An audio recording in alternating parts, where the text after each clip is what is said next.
everybody, and thank you for joining us with this Saturday morning AMA. I know it's kind of early for a bunch of you. I want to introduce TJ Lee. He's going to be our guest speaker for today. And where's everybody coming from? Okay. Let's see. Houston, yep. Bay Area. Oh, hi. NYC, we got East Coast in here. Oh my God, friends in here. I feel like my friends are in. Oh, hi. Oh, we got somebody from London. Hi, guys. Oh my gosh, they're so supportive. Okay. Oh so before we begin, just keep note on the right, there is a questions tab. If you have any questions, type your questions in there. And then when it gets to time for questions, we will go by it. You can upvote questions to see which one you would like to be asked the most. Okay. So I want to go into introductions for us, the moderators that are actually moderating this AMA. My name is Jimmy Oy. I live out in San Francisco. I am one of the content creators, and I guess I'm in production for the Asian Hustle Network. Yeah, and I own a company called Amer Media, and yeah, we're based out of San Francisco. All right, and my name is Paulina Fu. I am based out of Boston, Massachusetts. I am just a Facebook moderator, helps out with the things in the back ends. All right. All right, we have about 2 more minutes. Let's let people get online. There's 36 people joining us. Yeah, that's pretty good. There's so many people waiting to hear your story, TJ. So am I. I have a few questions for you too later on. Oh, really? Okay, let's get to it. It's gonna be fun. Are you excited to share today? I'm super excited. I stayed up late, you guys, making this presentation. I love presentations. Yeah, I saw you rolling through it earlier, and I was like, oh, what is that? Well, I saw the slides. I was like, wow, those are really nice slides. Oh, really? Thank you. Yeah. Ooh, from Florida, from Chicago. Oh my gosh, I'm so funny. A lot of my friends, like my group of friends, are here. You guys. Oh, that's great. They're supporting you. Oh my gosh, from 10K subscribers. That's amazing. Hi, David. That's really cool. Thank you. He's been following me since I had 10K subscribers. Wow. The good old days. Wow. So different. Things are so different now. We'll get into that. It's going to be cool. All right. I guess we could start rolling, right? Yep. Let's begin. All right, everybody. I want to introduce you to TJ Lee at Cup of TJ. She's gonna do an introduction or a brief introduction of herself and to let you guys know her story. So go ahead, TJ. The floor is yours. Should I just get started? Because my introduction's in the presentation. Should I just? Oh, then just get started. Yeah, guys, we're gonna get started. All right. Here we go. I'm gonna share my slides and let me know if there's any technical difficulties. Okay, Chrome tab. Ooh. All right. Okay, everyone sees my screen? Slides, right? Yes. Okay, you see my slides. You don't see my notes. Yes? No notes. Okay, you guys, I got some stuff in my. I'm just kidding. You guys see me? Do you guys see me too? Because I can't see myself. Yep. I can see all of us. Yep. You can see all of us? Okay, fantastic. All right, I just want to make sure it's loading. Okay, great. Let's get started. Okay, hi everyone. My name is TJ. I'm a travel host and actor and coach with 370,000 subscribers and 37 million views. I've been featured on Elle, Cosmopolitan, Refined 29, stuff like that. I worked with tourism boards and big brands around the world. I've traveled to about 40 countries. I don't know, I'm not exactly counting, but I was able to build up my brand to a 6-figure business, and now eating food is my job. So today I'm going to show you guys this wild AF journey to get there and show you why it's not so glamorous. Okay, let's get started. I'm so excited. All right, so let's get started. So I was going to add this part, but I'm going to start from after I graduated college, because I spent the summer studying Shakespeare in London, so nerdy. And then I solo traveled around Europe. And this is a time when I fell in love with traveling, which is important for the story. My first job out of college was actually at Mozilla as a community manager. So my office was by Embarcadero. It was real pretty, had oysters during lunch, tech life. I loved my job. Love my team. The company was great. I got so much snacks. We really are so spoiled in tech. Am I right? Is there anyone in tech here? You guys put in the comments below. And my hours were from 5 a.m. to 6 p.m. because, oh, sorry, there's just like little notifications like, boop, boop. How do I turn that off? Is there any way to turn that off? Okay, it's okay. I think in the upper right-hand corner, there's a little bell icon that says okay. mute notifications. Okay, I think it's gone. Okay, sorry. I didn't want to boop, boop, boop the whole time, but Okay. boop, boop away in the chat, you guys. My hours were like 5 a.m. to 6 p.m. because I worked with people in different time zones. And after I finished working, I would check into a co-working space because, back then it was like my early 20s and I wanted to start my own blog on the side. I was like, how do I start my own business? And we're building this thing called Open, which is a website that teaches people how to get their dream job, how to nail interviews, how to not get their resume lost in like the spiral of death. And I would get home at 11 p.m. after working on all this stuff. But I was all about it, guys. I was like, this is my shiz. I loved it. And then on the weekends when I had free time, I would spend all of it just taking photos around San Francisco. So those are actually photos that I've taken on my iPhone. And if you guys scroll down on my Instagram, you can see the transition of like my photography style and my life. It's pretty good to go through. And so I would spend all the times doing that.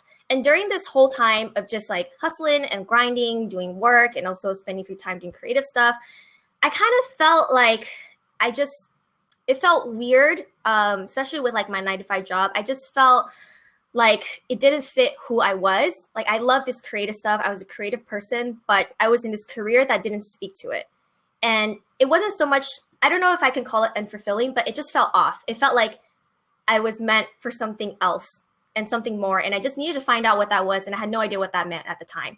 And if you guys resonate with that, if you guys are in your 9-to-5 and you're like, yes, you want to do something else, but you don't know what that is, drop in the chat, let me know. I want to know I'm not alone. And during this time, I stumbled upon something called a digital nomad. You guys, my friend Valerie introduced me to this term digital nomad. Essentially, there were people who are location independent. They can work from anywhere in the world as long as they had Wi-Fi.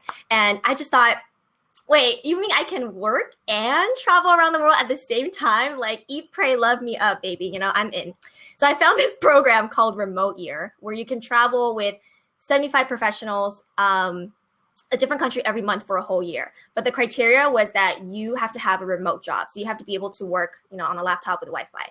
So I actually went to my manager and I went to my team and I was like, hey guys, and I did this whole presentation and I was like, I can do some bomb stuff for you if you let me go remote. I can build communities for you on the ground.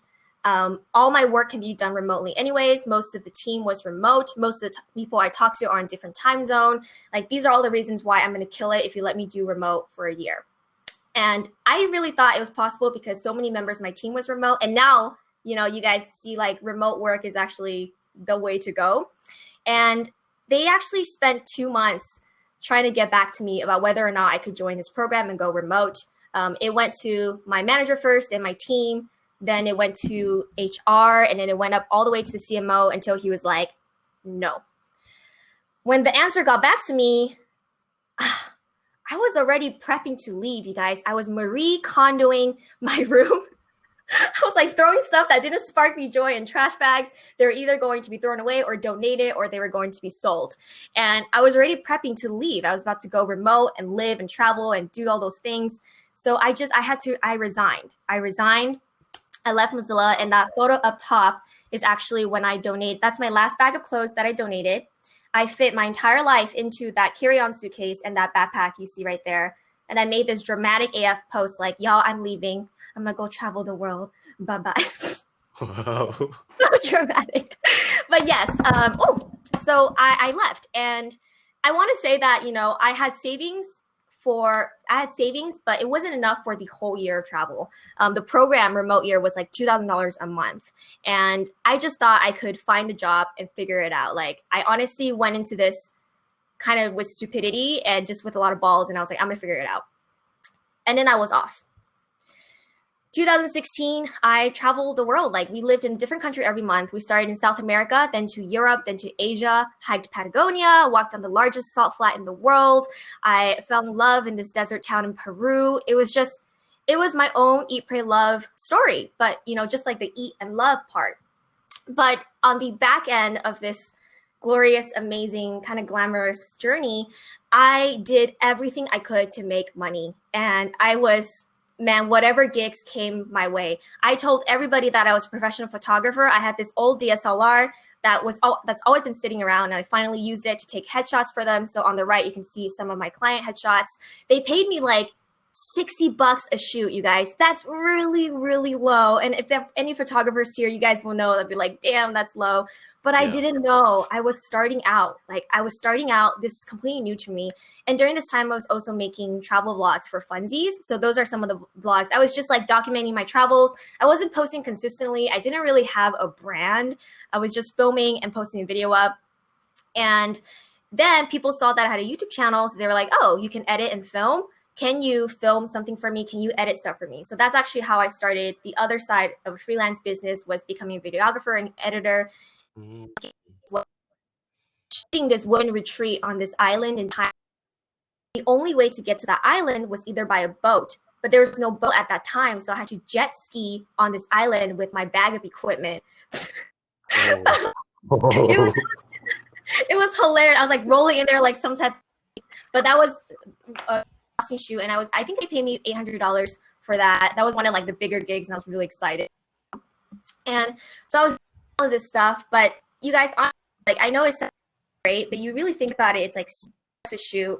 I was maybe getting 2 shoots a week. That's what, $120 a week. I left a $70K job to make like chump change, right? To just do this. And I became really frustrated because I felt like a complete failure. I was confused why I wasn't growing on YouTube. I was confused why I couldn't make money. I was like, I felt really, really guilty because I was kind of living this fairy tale life, you know, while the rest of my friends were getting promotions and working at huge Fortune 500 companies. And I felt like I was wasting my time and like all the pressure of disappointing my parents and throwing away this life that they sacrificed for me. All of these things just came in. And also at this time, my best friend, who I called my little brother, also passed away. And so it was like a combination of everything just crashed. Program, I left remote year. Back home. I was like, I'm going to just get again in San Francisco, back to the tech life. And I think what happened was, this author explains it really well. So this is James Clear, author of Atomic Habits, and he talks about this plateau of latent potential. He says that progress to be linear, right? Like you do the work, it's gonna go up, but the results of our effort are often delayed. And it's not until months or years later until we realize the value of all the previous work that we've done. And this results in the valley of disappointment. So I think that's where I was, you guys. I was in the valley of disappointment. I was extremely frustrated that none of the stuff I was doing was working. I wasn't making money. My YouTube wasn't growing. And I was just out here in the valley of disappointment doing some rain dance, hoping people would notice me. It just wasn't working, you know? And then I decided, okay, listen. Success, there's 3 points of success. There's decision. I made the decision to leave and to build a life outside the office. I took action. I left. I took action. I'm doing these things. But I think I needed extra amounts of commitment. And that was just like this exercise that I didn't have. And I needed to commit to this and make it happen. I needed to treat YouTube as a full-time job. I needed to really build out this freelance business and charge more. And I was committed. My channel from 2017 to 2018 just started growing. And I started receiving media coverage. Tourism boards reached out to me to go and vlog the country. The first one was Indonesia Tourism Board said, hey girl, you want to come over here for a week and film vlogs and we'll pay you money? And I just thought, I said, this is crazy. I was like, is this real life? I was bewildered. And also during this time to make money, I also took on a new job as a social media manager. So I was creating posts for like truck companies. I was researching like skincare brand content. You know, what funded a lot of the money that goes into my travel and creating content. But of course, as with anything, and you guys let me know if you relate to this, like when you're building something, when you're building a business or creating channel, you kind of get into this like, oh, okay, you just do this, you just do this, you just do this. And you kind of lose sight of like why you even started. You forgot why you love this, and you kind of lose your values, and you just you kind of just go into this flow where you're kind of floating. And I just fell out of love with my travel because I'm now a digital nomad, so I should just do that, right? Like that's what I'm supposed to do. And yeah, I really just fell. And I said to myself, okay, I'm obviously and impatient. I was seeing growth on my channel. I was enjoying this. I said to myself, why don't I challenge myself to make my channel into something more than just like a travel vlog channel? And I was like, how about I get specific? How about I make it serious? I rebrand it. How about I make it a show, up the production? Like, I was like talking to myself, like, how fun does that sound, TJ? And I'm like, TJ, you're a genius. Let's do it. Let's try to do this. So I moved to Taipei. I stopped traveling as often. I moved to Taipei. I got this apartment. I lived there for a year. And I took this time to level up my channel. And I wanted to put this in here because oftentimes, like, we hit a spot where, you know, we aren't reaching any growth. Like, I don't know if you guys have social media channels where you aren't reaching your followers. You put in all this work and you don't get that result and you get disappointed and you want to give up, right? Like, I totally get it. I was just there. But I think it's because we lose the process and we lose this ability to enjoy the process. And we forget, when we forget about why we started creating, we forget that we love learning new skills and putting them to use. We love the challenge. When we start focusing on 10,000 followers over 10,000 hours of work, you know, we really become impatient and we want to give up. And this is actually where most people give up. So I thought, I'm going to challenge myself. I'm going to do something with my channel. I rebranded my channel to the Cutest Travel and Food Show. I started keyword digging. I started getting really strategic. I honed in on, you know, who I am. And I put my quirkiness and like this cuteness that I show up as everywhere on my channel. And I call this my superpower. So superpower is something my acting teacher has a superpower, and it shows when you hop on camera. And when we really own that and everywhere on your content, it adds this like special sauce that can really boost your content and make it compared to everyone else, because everyone's covering the same things. Everyone else is covering convenience store, they're covering the same night markets. Why is it that some people are able to blow up than someone else? Because they have this special sauce, right? And during this time when I rebranded, I also separated leisure travel from content travel. So if you look up there, I think I was in Europe, the castle, and like I was in Slovenia. I went on that trip just to enjoy travel again, because I think when I was creating content, I like lost track of, I was just like always focused on picking up my camera and filming that I forgot the joy of traveling. So I started separating it. I would have leisure travel where it was like a vacation. And then there was content travel where I go on 2 trips, and it was, we filmed like 20 videos in the span of 10 days. And I'll get into that. So during this rebranding, actually, I want to show you these 2 videos that blew up my channel. So the first one is, this is the capsule hotel experience. And capsule hotel is actually a keyword that is really, really popular. It's a content piece that's really popular. People love seeing capsule hotel stuff, but it's hard to rank because everybody wants to create content around this. This video, I think the reason why it ranked was, honestly, I'm not even kidding, because I put the word cutest in the front, and I threw that like superpower on there, and I think that's why it went. And I'll show you how many views it got.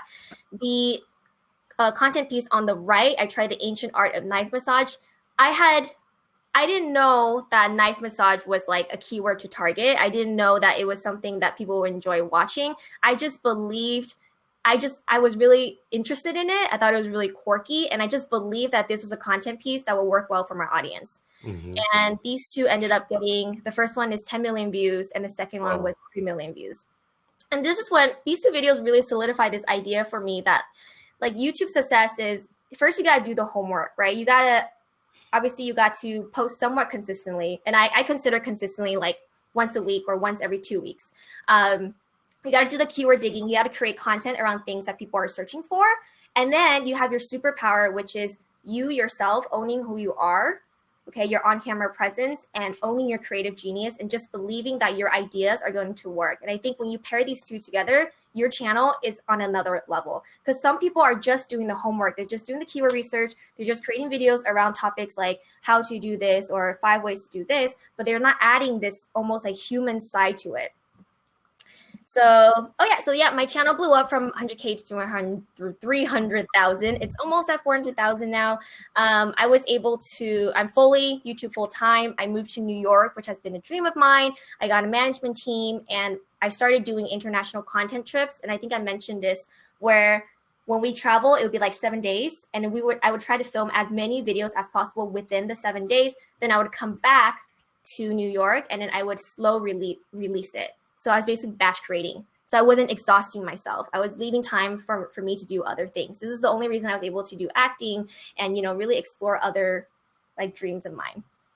And this is 2020. This is now. I'm making moves as an actor. It's really, really cool. I know this is like angry screenshot, but this was my audition for Euphoria, which was a show that I loved watching. And I was just like, it didn't even matter to me that I didn't get the part. It was just the fact that I even got called in to do this audition. It proved to me that, like I'm an actor. And this year, I've also been scaling my business. I created a mastermind for women creatives who want to start their own YouTube channel. A lot of them are just either starting from scratch, or a lot of them are trying to take their YouTube channel to the next level. And I'm trying to like this month to just hit consistent 5-figure months. And that graph is actually January, February, March, April, May. So you can see the year started off really good, and then it kind of hit a dip because of coronavirus. But then I took a lot of risk. I pivot like I've always done throughout this journey, and I'm back to the 5-figure. And I think next month is my highest earning month, not because of coaching, but because like I signed this huge contract with the brand. I think it's just whenever things go wrong, just ask yourself, what does this make possible, and find ways you can pivot and take risks with your business. And this year, you can see I'm on TikTok now. I'm testing new content, and I want you guys to actually look at the numbers of this. Like my videos 2 weeks ago was New Philippines Night Market. It was at 129K views. I tested new content where I made homemade boba from scratch, a cooking video, and it failed, you guys. 15K views. It was so low. I think it was like 8,000 views in the first 24 hours, and that's ridiculously low for me. And why I want to put this is because I still want to show you guys, like even at this point where I am, I still have to test content. I still have growing pains. Like it's still a playground for me. Now my new challenge is, how do I shift and create like new content that my audience will still enjoy, because I'm not going to be able to travel, in 3 to 6 months. It's going to be very different. So how do I now shift and make new content? And so this is fun again. I'm like, let's test new content. And this video, I had so much fun making. So even though it didn't perform well, it was like, you know what? Let's try something else. We'll try something else next time. And, who knows where my channel will be 3 to 6 months from now. Okay, so I went through my journey, and I want to put like a cherry on top for this presentation. And with this quote, I love this quote. Make sure you're not pretending you don't know what you want to do when you actually do know, but you're scared. Decide you're unavailable to live your one and only life, treating your dreams like they're not as important as your fears. Demand of yourself that you figure it out and make it happen. We have, after all, figured out space travel and how to make jam out of cactus. You can figure out how to flourish doing what you love. Don't waste your precious gifts and life drowning in doubt. So I don't know who needs to hear this, who's sitting there like, I wanted to start this. I want to start this YouTube channel. I wanted to try something new. I want to transition careers. I don't know what it is, but go do it, Bish. Period. I love that. Just do it. So I'm just going to leave this up. I know we still have like a Q&A section, but if you guys want to connect with me, whether it's just connect with me or for coaching or just to say hi, whatever it is, there's my Instagram. Just DM me. Oh, cool. Yeah, no, I thank you for that. Thank you for that presentation. That was great. Yeah, very inspiring. Because like, me myself, like I'm a content creator. So like, I know what it's like, to like put yourself out there and like just not know, put in the work and then, have a hard time showing like results come back. So I read that resonated with me.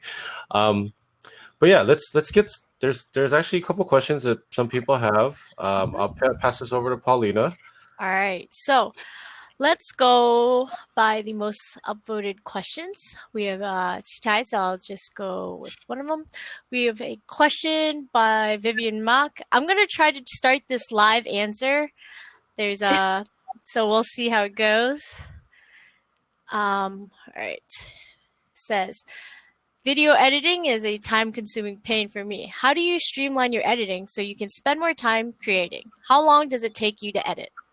Of course. Okay, so my editing, I love this question. I knew this question was gonna come up.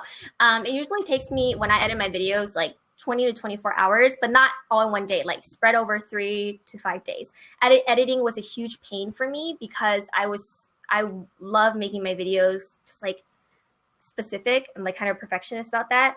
And so when I started scaling my business, I knew I had to outsource the editing. I knew I had to get people to help me with that because I was spending way too much time. And you guys know the like 80-20 rule. This is like 20% of your effort makes 80% of your result. But I was spending 80% of my time editing. So I had to like figure out how to fix that. So I hired editors. I have 2 editors who help me edit my videos. I still have to go in and review my content and make a lot of edits myself, but it helps me focus on other things. So there's a lot of apps now that makes it really easy to edit. I wonder if maybe I can share it with the resource somewhere. Okay, there's a lot of apps like InShot on iPhone that makes it easy to edit. iMovie on iMovie is free that you can use. And then DaVinci, I think. DaVinci is pretty good as well. Mm-hmm. But yeah. What was the first part of that question? It was like, how do you streamline your editing so you can spend more time creating? Yeah, I have it outsourced now. But before I would dedicate an entire day to editing where I don't do anything else. And you have to turn off like your social media. You just have to sit there and just crank it out, you guys. That's the only way. And if you leave it for a long time and you don't edit it, you're just gonna build up this resistance where you don't edit it. Oh yeah, I know exactly what that's like. Do you ever have like an idea of like how you want to edit things? Like if you record a video, you're like, I have an idea of how this wants to go, but then you wait a while and then you're like, what did I want to do again? Yeah. Oh, yeah, for sure. Like definitely before when I first started. Nowadays, when every video is filmed, there's usually a structure. So then it's like outro, item 1 or restaurant 1, restaurant 2, restaurant 3, and an outro. So everything is like very structured out. So I know exactly how the video is going to be edited. Yeah. Okay. All right.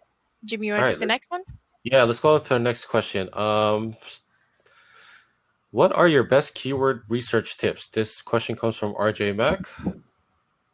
Use TubeBuddy. So TubeBuddy is a keyword research tool, and you can go on there and you can see they actually have a score for you. So you can type in keywords in the YouTube search box, and then on TubeBuddy will show up. And actually, you know what? Enable screen share. There you go. Home tab, Google Slides. Okay, hold up, guys. I'm gonna see if I can show you.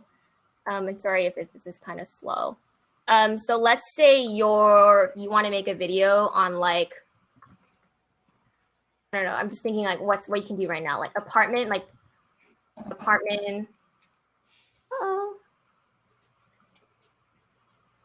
design or something. I don't know. Let's say like you're at home and you want to start a channel on interior design. So you're gonna see on the right that I have. Hold on. So this is another tool. It's called vidIQ. I don't use this as much, but you can definitely use it if you want. It's so slow. Sorry, guys. We're live streaming. Oh, right here. Okay. So this is TubeBuddy right here. You see it gives you a score. So it's telling me right now, 11 out of 100, that it's not worth it for me to target apartment design, which makes sense because my channel is on food and travel. But if for me, I type in Korean street food. Oh, that's so cool. I'm going to use that. It says poor, but then for me, I click weighted because I already have a channel. It says weighted. It says good, 47 out of 100. That means it's worth targeting for my channel. So this is a tool that I use, and you guys are free to use. Can I drop my affiliate link? Sure. Yeah, just download it, fine. It's okay. But yeah, so this is a tool that I use, and it's great way to just check if like the keyword is worth it. There's so much more process behind that. I'm really just showing you guys like the step 1. Cool. I'm gonna stop sharing now. Okay. Yeah, that's actually really cool too. I think I'm gonna start using it today. Actually, Sure. Play yeah, around with it. It's fun. yeah. All right, Paulina. Okay. Let's see the next one. Here. We have a question from Eric S. How do you continually build awareness for your channel in such a crowded field at the beginning, middle, and now? Yeah. So in a crowded, I think if a field is crowded, that actually, I don't see it as like competition or crowded or that there's no room for me. I see that as the fact that it's profitable and that it's worth it. I see it as like, oh, so many people are doing it. I can do it too. Why not? You know, this is obviously very lucrative. So let's dive in. And again, I think I mentioned this was just, I'll share with you this quote because I really like it. It's the book from Steal Like an Artist. It's a wonderful book for creatives. And I think one of the things they said was, oh, okay. One of the quote, it was, every new idea is just a mashup or a remix of one or more previous ideas. Any video that you guys want to start, it's probably already done before on YouTube, right? There's probably already a video there or multiple videos there. So you have to add in that like unique special sauce. Remember I was mentioning your superpower? You have to add that in there to make sure you kind of lift a little bit above the noise. Yes.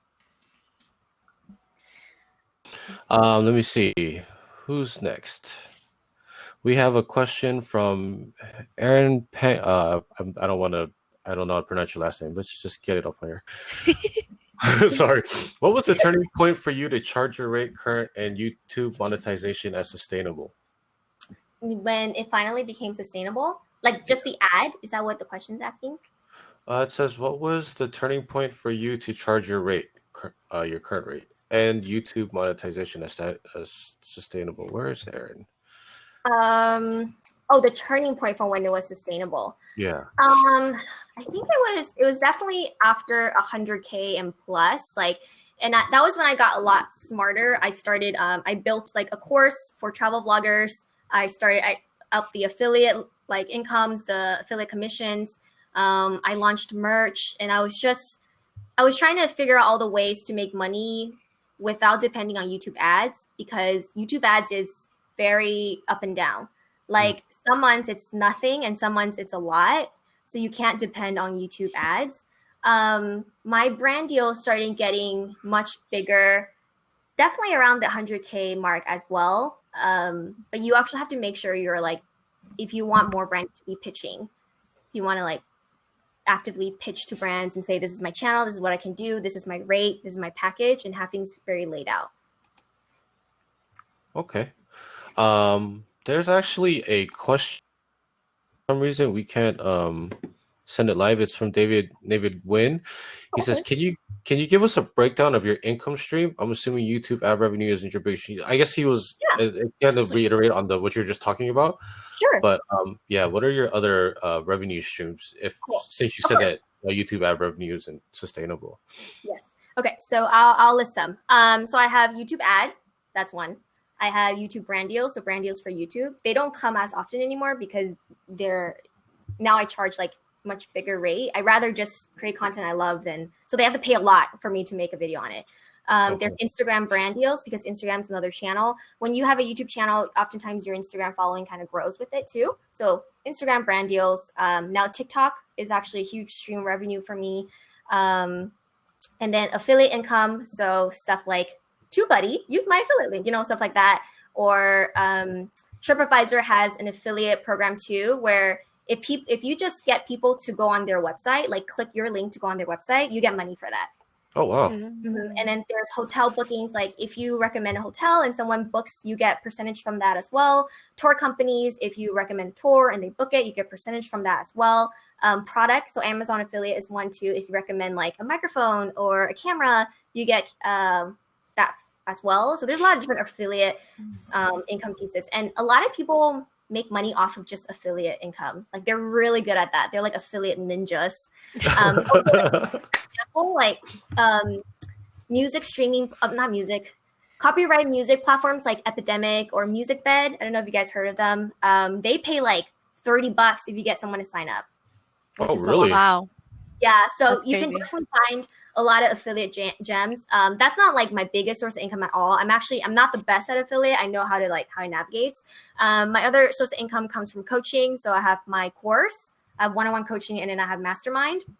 And then obviously stuff like investment, my Roth IRA, my Robin Hood, merch sales. So I would say that's all the kinds of different income. I don't know if I'm missing any, but that sounds like the list.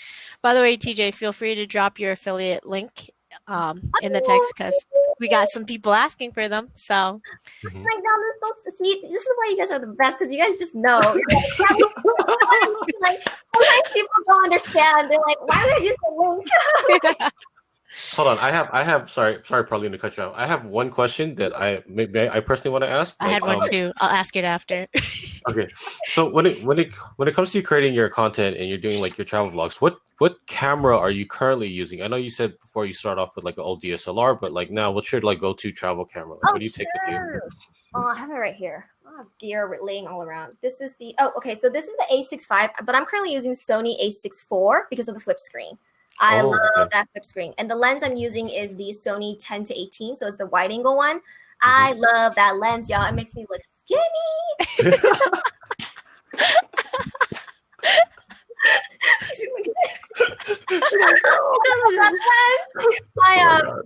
When I go on trips, I hire videographers, and they usually use like the Sony A7 III or something, and like they use different kind of lens, and that adds like 5 pounds to my face. But oh, okay, yeah, that was fantastic. All right, Paulina, go ahead. All right. So I just have a question. I'm asking, how many like social media or how many platforms do you use? So you have a TikTok, you have a YouTube.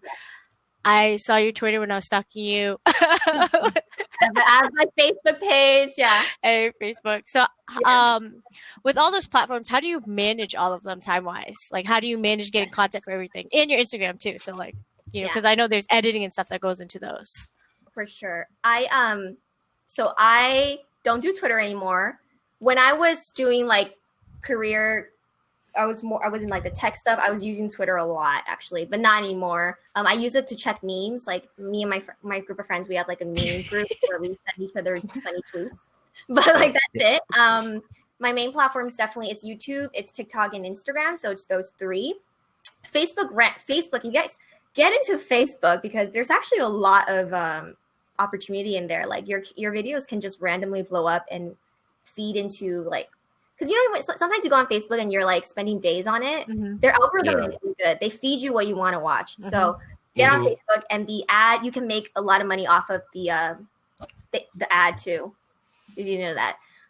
But one of the ways I manage it now, because I have so much stuff going on, is I hired a social media manager just 2 weeks ago. So she only manages my Facebook. She's been helping me with a lot of graphic design stuff for my worksheet design for my mastermind. But like in general, she will help me schedule stuff for that. Okay. I have a question from, where does it go? I have a question from Maggie. She says, how do you find inspiration and choose what type of content to film every day, especially now that we're in quarantine? That's a very good question. I was wondering the same thing. Find every day? Like, what was the question again? How do you find content? Inspiration. Inspiration. Oh, okay. Oh, well, first I would ask yourself, what are you interested in? What are you interested in? Are you interested in cooking? Are you interested in fashion, makeup? I don't know, closet organization. That's actually really poppin'. Self-care, you know, like what are you interested in? And then once you have that figured out, then you check the demand for it on YouTube. You see if there's the number of search results. You see if people are searching for this particular topic, because sometimes things you're interested in doesn't necessarily mean that people are interested in too, and there's no demand on YouTube. And so your channel doesn't grow. So first, what are you interested in? And then check it on the back end for YouTube. Okay. Have you found it hard to like film things because of the whole quarantine, or is it just film content because of quarantine? Or like while we're in quarantine? I think it's yes, because I can't travel, so and I don't expect to be able to travel for at least another 6 months, like because we want to be responsible too as like content creators, and we don't want to encourage people to frolic around and eat food, and like it's gonna be totally different because my content is going out eating street food and I'm like touching things with my hands. Like I have a feeling Yeah. people will watch it at a different angle now and be like, why is she touching food like that? Like, Yeah. you know, Yeah. and I don't want to put myself in that situation either. Like, I want to make sure it's all safe. So now it's just pivoting. And I've been doing a lot of at-home content, so just filming things myself. You guys saw the boba video. I watched it. Yeah, it's funny. It was funny. It was funny. Mhm. Yeah. It's not a bad video. It's funny. It's a good video, but now it's just a matter of like, you know, testing new content and seeing what hits. And I want to say, you know, remember the capsule hotel video and the knife massage video, you guys? The capsule hotel video, when I first released it, it had like 1,000 views. It had like no views, and it went out of nowhere, started blowing up, and now it's at 10 million. The knife massage video, I spent so long on it. I even added Chinese subtitles. I hired someone to translate it. Wow. And then when I released it, it only had like maybe 5,000 views, and then now it's at 1 million. So you just never know. It blows up like Yeah. at any time randomly. Yeah. Dang. Oh. All right, let's see another question. Well, this is a good one. So, this is from Aaron.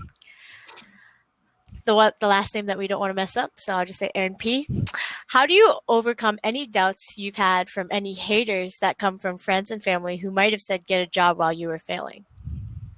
I think it's just, haters is always a big thing. You know what's funny? When I first started my channel, and I started uploading my videos, like I only promoted it to my friends and family on Facebook. It wasn't like people were finding my content. There was no way, you know, because I wasn't doing like keyword or anything. I was just like uploading stuff. And I got thumbs down, you guys. And I'm pretty sure the thumbs down were from my friends. You know, like I'm pretty sure. And I don't know if you guys can relate, but like sometimes like haters are your friends and it happens. But I think it's just like you just have to be fair. Like I said, this is what you're passionate about. This is what you want to do. Mm-hmm.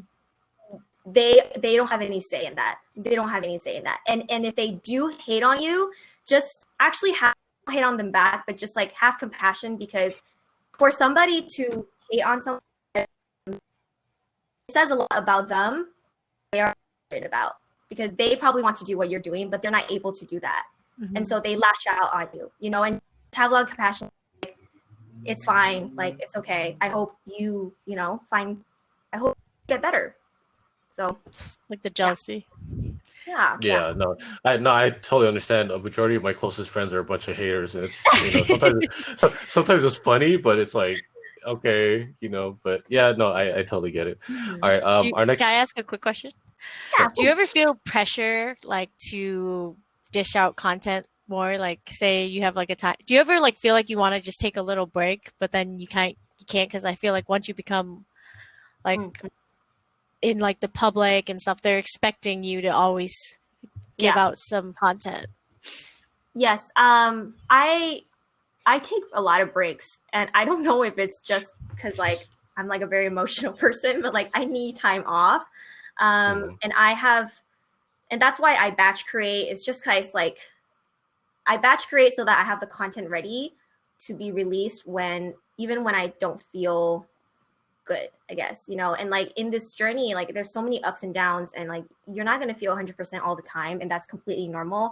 And give yourself the break you need. Like, come back to it. It's totally fine.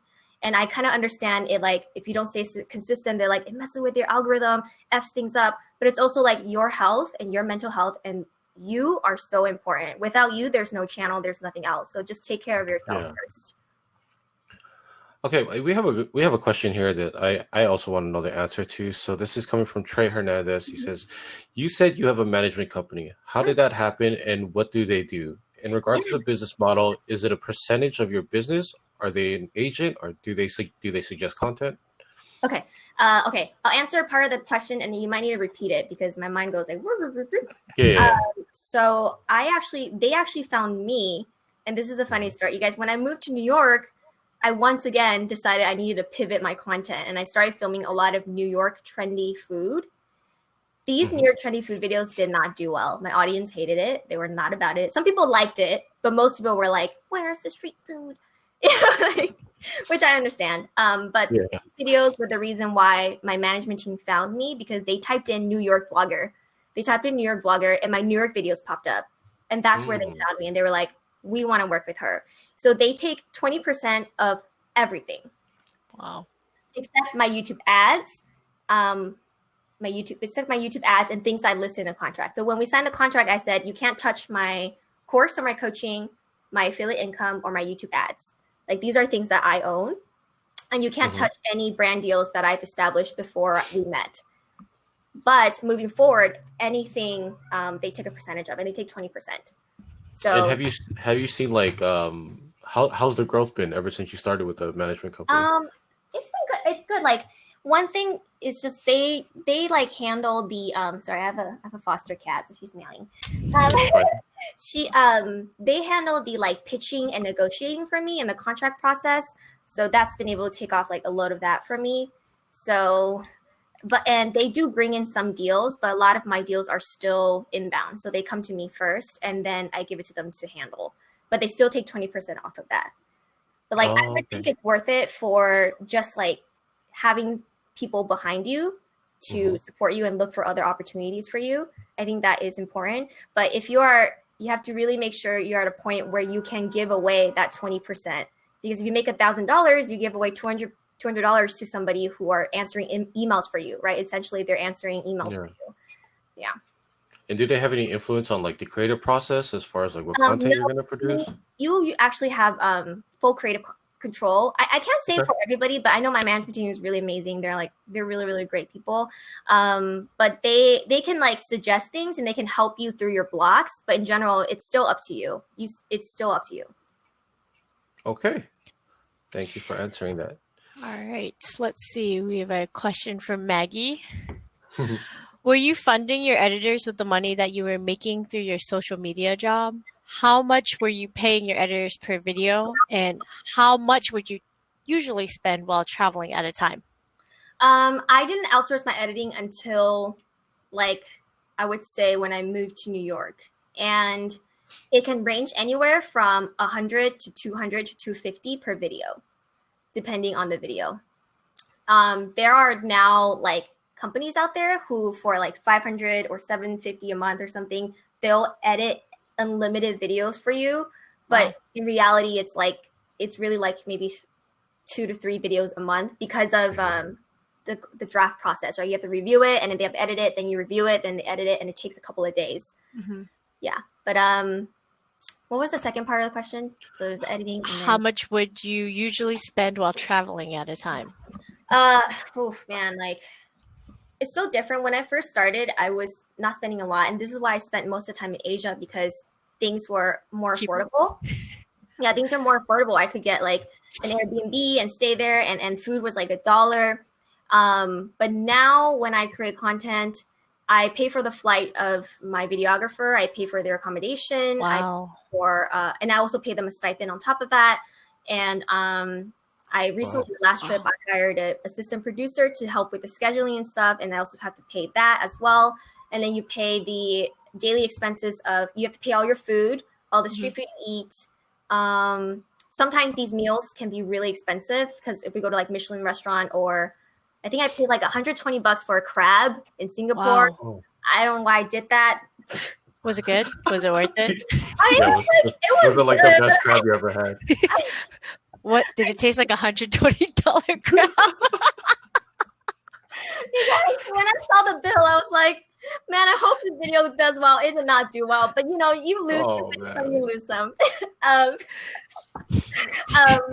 But yeah, it can cost like a couple $1,000s now because of the it's kind of like you invest in it and you hope to make it back. That's why, like, before some trips, I just make sure to have some brand sponsors. This is why brand sponsorships is important, just because they help cover the cost of production. Not even like necessarily the living fee for the creator, but like just the cost of production. It really costs a lot of money to create content in the travel field. If you're in other field, maybe not as much. I mean, it's still a lot of time, but maybe not as much money.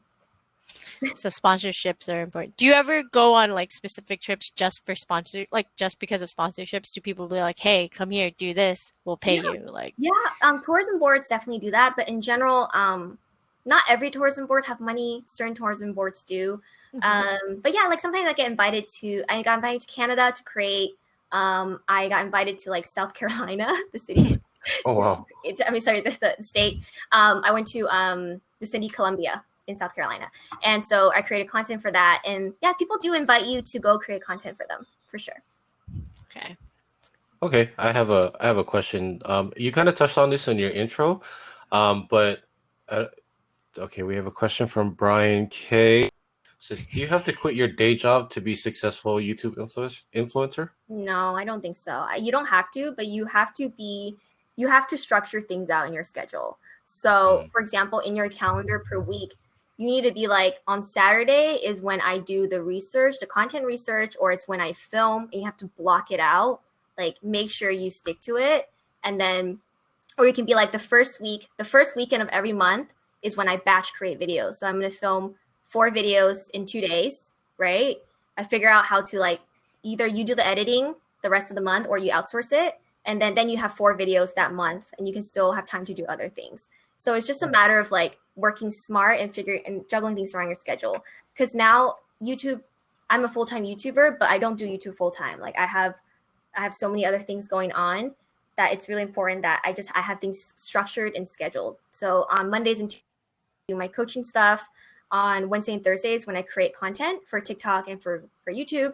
On Friday is like the leftover where I have time to do other things, like make this webinar presentation or, and in the weekend, I'm still working as well. So it's kind of like everything bleeds into the weekend. Yeah. Sometimes I take a day off and I just sloth. Just laugh. I just sloth. Yeah. So, I know what that's like. Yeah. Sloth. All right, let's see. We have a question from Eric S. Is the title of the video most important in terms of how people find you on YouTube, or is the description the second most important? The title and the thumbnail. So if you go into your analytics, there's like a click-through rate, I think, and that's when someone sees your thumbnail and they see the title and it registers and they click through it. Your title and thumbnail are really, really important. Really, really important. Okay. Yeah. Do you make a lot of clickbait titles? It depends on the content and like where I am. Like, so for people in the travel niche, depending on the country you visit, like that can actually tailor your the title of your videos. For example, like in my Philippines videos, I wouldn't say it's clickbait, but it was just like, it's more emotional and expressive. It's like, I've never tried food like this, rather than saying like Papanga food tour video. And that's just the title. It's just like adding a little bit more emotions to it. Mm-hmm. Yeah.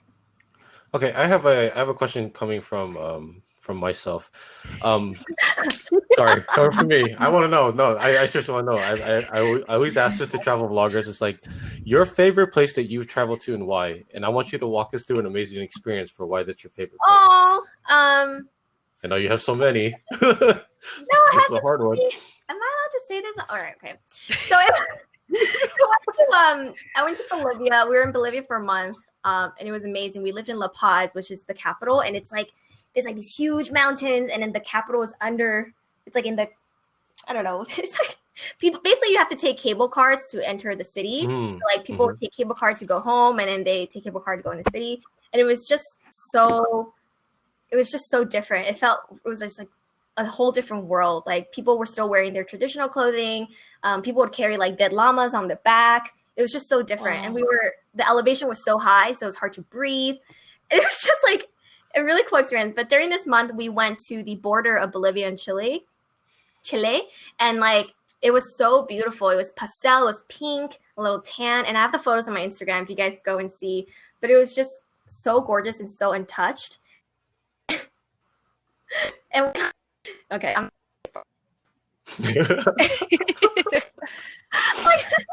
Why not?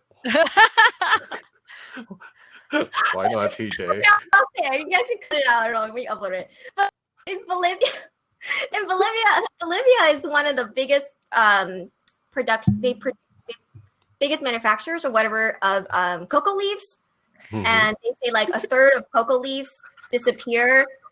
They don't know why. They don't know why a third of the cocoa leaves of Bolivia disappears, but it's for production of something with cocoa leaves. So basically, when we were out in the border, we would be like driving and it's like nothingness and it's just like beauty. And then you'll see like this really expensive car in the middle of nowhere and then like a hut. We think that's where like the missing cocoa leaves are. And the tour guide confirmed it. He's like, yeah, that's where the missing cocoa leaves go. You're like in the middle of nowhere. You see this bougie car and this like desert hut, and you're like, what is going on here? Yeah, there's so many stories like this, but it's just little things like that. But yeah. Do you ever get tired of eating? Oh yeah, for sure. My stomach. I really kill my stomach sometimes on these content trips. It's just because like we're filming a video in the morning, a video in the afternoon, a video at night, and we're eating like different diet. We're jet lagged. It's just like it's definitely exhausting. And I hate to complain and say like, oh, I'm tired from eating. It's just like it's a lot in one day and a lot of different things. And also when the camera rolls, you're on. You know what I mean? Like for my channel at least, because it's outside, so it's like really energetic. So then when the camera rolls, it's like, I gotta be on and my stomach's hurting. I'm really full. I'm food comoing, but I'm here. You know? I've seen you do like mukbang videos. I don't know, maybe. I just like, I don't know. You've done mukbang videos, haven't you? I mean, technically, I guess what I do is kind of mukbang, but my managers told me to do that too. I haven't dabbled into that. We'll see. Yeah, I have friends that do mukbang. Oh no. Oh, friends that do mukbang. I don't know what just happened. I think he froze out. Oh, I'm sure He's stuck. Good shot. Okay, so I want I guess with the mukbang videos, I feel like that might be a bit tough since you do get tired of eating sometimes too, right? I mean, yeah, I don't know. Mukbang sounds fun, but I don't know if I can eat so much of it. I guess there's some mukbangers who just eat like a normal portion, right? And they're just chatting. Yeah, I think so. Do you choose like when you choose food to eat, right? Do you choose like what you like, or you're like, oh, this is like something that people always talk about. Let's try it ourselves. It's definitely like what it's like a popular food of that country or wherever I go to. So we do a lot of, or I do a lot of research before we visit a country, just to make sure like we're hitting all the food that they eat there. These are things that like travelers should also try. And, you know, some of the stuff I try, it's not always to my palate. It's not like to my taste, but you have to try it because it's, you know, you're traveling. Like that's what it's about. Like you experience the other culture and just trying to see if maybe you like it, maybe you don't. If you don't like it, try something new, right? Oh, he's back. Yeah. Hi. I have to. All right, let's answer another question from a viewer. This is from Anthony Alf. What do you use for music for your videos? Do you suggest the paid subscriptions for TubeBuddy/vidIQ? Music. So there's actually a new platform, you guys. So I'll type it in here. It's called Thematic, and it's free copyright. Thematic. It's I think it's by Michelle Fan actually, but it's basically a collection of copyright-free music. So you can use that if you don't want to pay the subscription. I do use Epidemic, the subscription. It's like $15 a month just to have that music option, because actually a lot of my videos in the past had to be taken down because I got copyright claims for using a lot of like good songs, but they were not copyright free. Oh. It's like sometimes you find songs on, for example, SoundCloud, and the artist will be like, yeah, you can use it, but then 3-4 years later, maybe they sell the rights to a platform or something, and then your video will get flagged for using that, if that makes sense. Dang. Yeah. I used to run into those issues too on YouTube where that's kind of like how I ran into MusicBed, and then I started using MusicBed subscription, and then now on Storyblocks. Storyblocks seems to be okay. Yeah, Thematic. Okay, I'm gonna check that out later. Yeah, check it out. But like MusicBed definitely has some of the best music because it's like brand new and modern. It's good. Okay. Let's see. I have a question here from Akira S. The question is, I am a small YouTuber, and I was wondering when when should one start using SEO to grow their channel, and how much should one allocate for it? SEO use, you know, honestly, I mean, like in the beginning phases of starting YouTube and creating content, it's just like just creating what you love and like testing and seeing what works. You know what I mean? Like sometimes in the very beginning, if you throw SEO in there, it kind of takes away the fun. So just make sure you are experiencing and just like doing things you're passionate about. And when you create videos you're passionate about, you will see that some videos hit and get more views. And then you can dig into the SEO and look into why those videos got more views compared to the other ones to create more videos similar to that topic, if that makes sense. Yeah. Mm-hmm. And like, if you've been doing YouTube for a while, and you like really want to grow and get strategic, definitely go into SEO, but just never lose you, you know, like there's some videos where I don't even do the digging and I just make it like, and I just hope for the best. And those are the videos that often go viral and get a lot of views. Okay. Thank you. Let's see. All right. We have a question from, is it Roderick?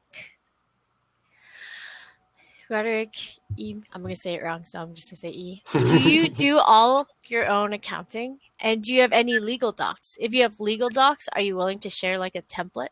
I don't have templates for those because my management do all of those. But I did hire an accountant in New York, but he doesn't really like go through my, I would say I do most of my accounting. I have this like giant spreadsheet where I list out like all my expenses and stuff. I used to have a weird relationship with money where I thought I was bad at it, but now I just kind of did a mindset shift where I'm like, I'm really good with money. And like, I would track my expenses and just make sure, you know, things are allocated right. Yeah. But hire an accountant if you are not sure. It's always safe. It's always safe. Yeah. Okay.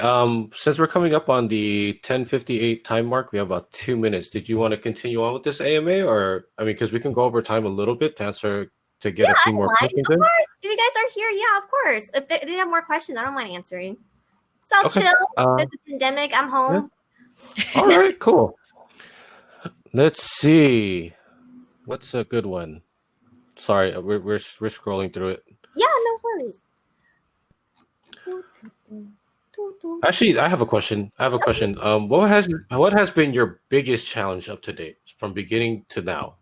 Your biggest challenge. I feel like there are so many challenges. Just mental health of being a creator. You guys, like, I think it's just, yeah, definitely just making, because, you know, when you put yourself on the internet, like, there's so many, you get haters, and then you have to deal with your own limiting beliefs, and it's a very exhausting process. And because we're creatives, our mind is like racing all throughout the day. Like we're working our heads all throughout the day. We see something, we think, how do we create something with this? Like we're like collecting ideas, you know, and our brain never stops. Like, I don't know if you guys can't sleep at night, but that's something I deal with. And just making sure you find support to talk about your feelings, and you do a lot of self-care, whether that's meditation or yoga or just going outside for a walk. I had to schedule walk outside beach in my schedule because I was working so much, you know? So yeah. And mental health in the Asian community too is a whole nother thing. Like we never really talk about this, you know, or especially with our parents too. So just know that you can talk about it and you can find support, and there's absolutely nothing wrong with things like therapy or, you know, like I want a therapist. Anyone here a therapist? It's just like taking care of your head, you know, and walking through your thoughts. Sometimes it's just a matter of having someone there to listen to you, and you feeling like you're listened to and somebody else understands. Yeah. Okay. Yeah, that was going to be my second part of my question. So you covered both of those. Go ahead, Paulina. Okay. So I saw a video that you did a TED Talk like 4 years ago. Oh, yeah, I did. Would you like to tell us about that? Oh my gosh, you like pulled that up. Yeah. Oh, we did our research. I told you I stopped you. I think that was 4 years ago. 4 or 5 years. Yeah, I did a TED Talk. So I'm the type. Okay, when I really get passionate about something, I want to invite other people and I want to enjoy it. So the end of my senior year in college, that's what it's called, right? Senior year in college. Yeah. I'm so old. I'm sorry. My senior year year in college. It was the last quarter of my college was coming up, and it was 77 days I left. And like, I had a moment where I was just thinking, WTF, like my college career went by so fast, and I feel like it just away, you know? And I didn't do a lot of things. Like, I never went to my college football game. Granted, the UC Davis football was not the best, but like I never even showed up. You know what I mean? Like 4 years in college, I didn't go. I didn't try some of the restaurants. I didn't take some classes. Like, there's just a lot of things that I didn't try yet. And I was like, where did my 4 years of college go? And so I was like, you know what? I'm going to make a checklist of all the things I haven't done yet and try to complete it within my last quarter of Davis. And so I came up with this idea, like 77 days of Davis. And I had my designer friend, Christine. I was like, Christine, I have this cool idea. Can you design this for me? And she's like, okay, girl, yes. And it was just a checklist where I invited people to just write down things they haven't been able to accomplish, you know, and have wanted to, and to try to get things done within the 77 days. And after you accomplish something, you want to tag it, you want to post the image, and just like invite other people to share it. And this, I launched it, and then it was great. I think I have some friends here who did it. They're in the comments. And then a year later, they invited me to do a TED Talk about it. So how excited were you for that? It was really cool. I didn't expect it. It was awesome. I really enjoy public speaking. Like, I didn't always. You guys, in third grade, I had to hold my teacher's hand to do my presentations because I would cry. Oh. I was so shy. Oh. Yeah. Look at you now. Yeah, look at you now. Yeah, breaking through. But yeah. So I guess my next question, I guess it's been asked a couple of times, is I guess how did your family or how did your parents in particular react to the whole change to YouTube being 9 to 5, being a professional social media person? What was the reaction from the family, and what's the current state of like the relationship now? Yeah, for sure. Yeah, I'm so glad you asked this actually, because I think a lot of people can relate where their family are not supportive of like creative or even entrepreneurship, right? Like, I think at the end of the day, a lot of our parents just want security. Like, they want us to have that steady paycheck, and they want to know that we can live a comfy life and not have to struggle, you know, the way they did. So I completely understand that. When I took the year off, the only reason my parents let me do that, or even were like, okay, was because I got the job at Mozilla. So I proved to them that I could do it. And like in Taiwan, Mozilla is a big company. It's a well-known name. And so, you know, my parents are like bragging. They're like, oh, what the maid. It's like you know, like, you know, my daughter's working at a big company. You know what I mean? And so because I was able to prove to them that I got the job, that I was able to, they were like, okay, you want to take a break? Okay, fine. But just make sure you come back to it. And I remember during my YouTube journey, I got featured on Elle, you guys. Elle, you know, the magazine Elle, like a whole feature. And I was like, yo, this is dope. I'm sitting in the back of my car with my parents because I was visiting Taipei. And I was like, hey, I got featured on Elle. And my dad, the first thing he asked was, did they pay you for it? And I was like, no, it's like a feature. Like, they just interview me. And he's like, oh, but you didn't get money for it. Exposure. It's exposure. You know, like, and it took a while for them to realize that this was something I was good at and that I could make money at. And it was just a process of like proving to them that I could do this. And like I think all throughout my life growing up, like I loved theater. I loved performing. My parents were never supportive of that. Whenever I went to rehearsals, I would get back and they would call me because they lived in Taiwan when I lived in the States with my brother. They would call me and be like, oh, why are you studying? You shouldn't be at rehearsal. So that has always been the relationship. I think that's why it was so hard transitioning, because I felt this pressure that they weren't going to approve of what I was doing. But it's just a matter of like still being like, F it, I'm going to do it. I'm going to make it work. I'll show you guys. Okay, I have one more question. I read that you created a digital nomad ebook. Oh, that's so long ago. Yeah, no, I was reading. I don't mind sending you guys a PDF. That was so long ago. I totally don't mind. It's just like a PDF that I dropped with a ton of information if you guys want it. It's free. Yeah, I'll just. Yeah. I wanted to promote that because I was reading about it. I was like, oh, this is pretty cool. Not a lot of digital nomads actually, you know, create their ebooks for people that want to. And I wanted to talk about it during this AMA in case anybody wanted to read it. It was just like a freebie. Yeah, I'll just send it to you guys. It was just a freebie with some of the things I learned and stuff. If you guys want to do this journey, it's all in there. Yeah. Okay, cool. Let's ask another Next. question from the audience. Yes. Let's see this Okay. one. We have one from Marissa Texan Johnson. Okay. So it says, we're noticing our channel numbers once we hit our first 1K are starting to compound quicker. It's exciting. Can you talk about how your numbers grew from that first 1K to 10K to now? Oh my. I wonder if I have a, you know what's funny? I let me see if I have this. Subscribers. So I have, I hope I can find it. I remember when I was first starting out that I wrote down the dates of when like my subscriber grew, like the date and when I grew it. So let me see if I can find that. Then I can tell you guys the exact dates. Oh my gosh, I hope I can find it. Subscriber. Subscriber count? Okay. So I don't have the subscriber count. Damn it. All right, just know that it was the jump from like 5, it was a huge jump from 5K to 20K. And then once it was 20K, it huge jump from 20 to 100K. Wow. And then from 100K to 300, it was like so fast. It was so fast. And that was when I rebranded to the cutest, and like I was getting really specific on things I was doing. And it was like so fast. And you see a lot of people who grow their channel to grow their channel really fast. And that's because like from the very beginning, they've been very strategic, probably like they've been doing some keyword digging or they had like a video that went viral, and then YouTube just started picking up the rest of their content.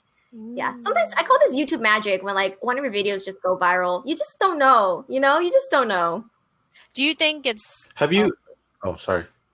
Go ahead. Okay. Actually, I lost my question, so go, Jimmy. Sorry. Yeah, no, I was thinking about this when you were explaining that. It's like after you found success, like did you go through like the trademarking process for like Cup of TJ or any of that? I incorporated, so it's Cup of TJ Inc. But no, okay. I need to do that. I know some people on the Asian Hustle Network that can help you out with that. Yeah, if you're a trademarker, let me know. Okay. I'll send you her info later. She's amazing at it. She does a lot of trademarking for people. I remembered my question. Do you think it's important to constantly adapt your channel and change it like with the times? So like you said that you've rebranded. Do you feel like you're probably going to end up rebranding more and more as you go on? Yeah, I think so, you guys. I think so. And like my channel started with I was a solo female traveler and a digital nomad. Like that was what my channel started off as. And then it transitioned into this like food channel, into this food specific channel, and now going into this very like food specific, but in Asia. So it's always kind of transitioning. And now I'm adding this additional pillar of cooking, of just like cooking at home, trying to figure out how I can add that in. I do think people's content and channel change with who they are. I've seen I've seen 2 of my travel vlogger friends, actually. One of them is now a vegan and sustainability content creator. So she went from being a travel vlogger to now being all about like healthy diets at home and making sure you're nutritious. And she completely rebranded. I have another friend, his name is Jord, Life of Jord. He went from being a travel vlogger to now he's teaching people how to create passive income streams.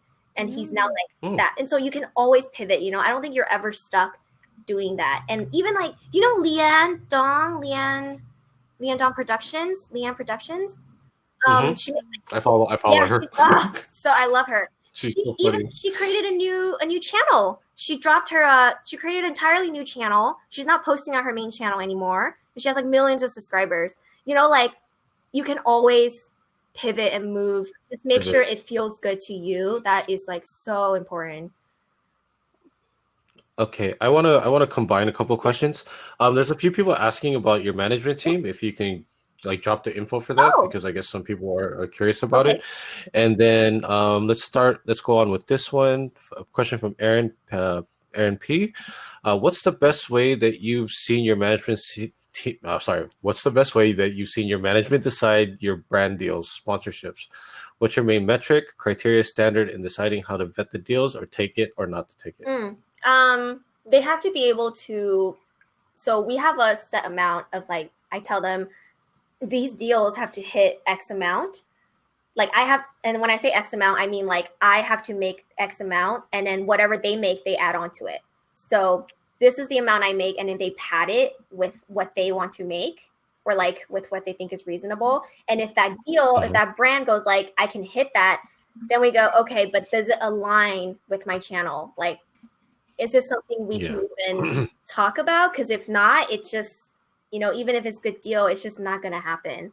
And I think that I'm so curious why a lot of people are asking about the management. I want to say like the management team, if you guys are talking about like, there's like these YouTube network where you sign with them and they take 20% of a YouTube ads. Be careful with those because they don't really pitch you the same way as like a boutique management team does. They just kind of take your YouTube ad revenue and they promise you all these things to give you all these tools.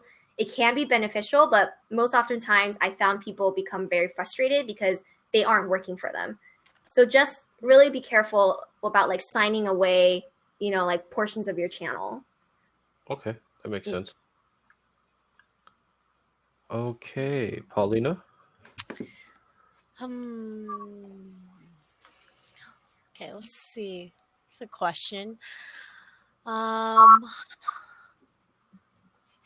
Actually, this is a curious question for me too. This is by Didi. How much did you save up before quitting to travel? Oh yeah, you know what? I have a blog post on this that I wrote 4 years ago. That tells you exactly how much you need to save actually to travel around the world. So let me find it for you guys. I'll send it to you here. How to save for a year of travel and how much.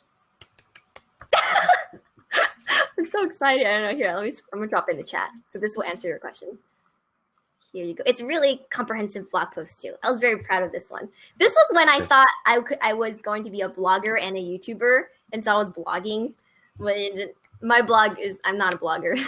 There it is. You guys can check it out. That has the dollar amount and also ways you can automate your finances, stuff like that. I think Okay, cool. Yeah, I think I have to. All right, so we're gonna end this off with our very last question. How has the Asian Hustle Network influenced you or been beneficial to you or helped you in any way in this journey of yours? And let's just talk about you and On for a minute for the last question. It's so inspiring. You guys have this community. I don't think there's anything like this. There's nothing like this, you know, and like I'm always reading posts from people when they introduce themselves and they're like, oh, my journey is like this. I'm, you know, a chiropractor, or I developed this product, or I'm the founder of this. And it's like so awesome. It's so amazing to see people building out like pathways for themselves. And yeah, it's just incredible. So thank you guys for allowing us to have a place where we can see those stories, because I don't think there's other places like that. Yeah. Awesome. So this is to everyone who's watching right now. If you guys like these virtual Ask Me Anythings, AMAs, and you want more, please support our Patreon. I'm going to post the link in the chat. Oh, amazing. Okay. But yeah, so we can do more of these and have more amazing people just like TJ to talk to us and answer questions. I love TJ, it's been a pleasure. It's been amazing. You've inspired. I'm pretty sure you've inspired me. You've inspired probably everybody watching this AMA. Once we post this on the Asian Hustle Network, I'm pretty sure you're going to inspire a lot more people. Thank you for sharing. Thank you for sharing your journey with us. It's been real. Yeah, you know, I'm very appreciative, and I'm pretty sure speaking on behalf of everybody from the Asian Hustle Network team, we want to thank you. Thanks, everyone. Yeah, and if I'm sorry we couldn't get to everybody's questions. We kind of already went over time. But if anybody has questions, I guess you can either ask. You can try to contact TJ on Facebook in the Asian Hustle Network, or I'm not sure. TJ, do you have any other forms of ways that people can communicate with you? I'm in my DMs, you know. Slide in her DMs. All right, slide in her DMs. Thank you, TJ, for sharing. All right, thank you, TJ. Light into your journey. Thank you so much for hosting. Thank you. Yep. And thank you, everybody, for watching. Yeah. Thank you, guys. All right, have a good day. Bye. We can end this. How do we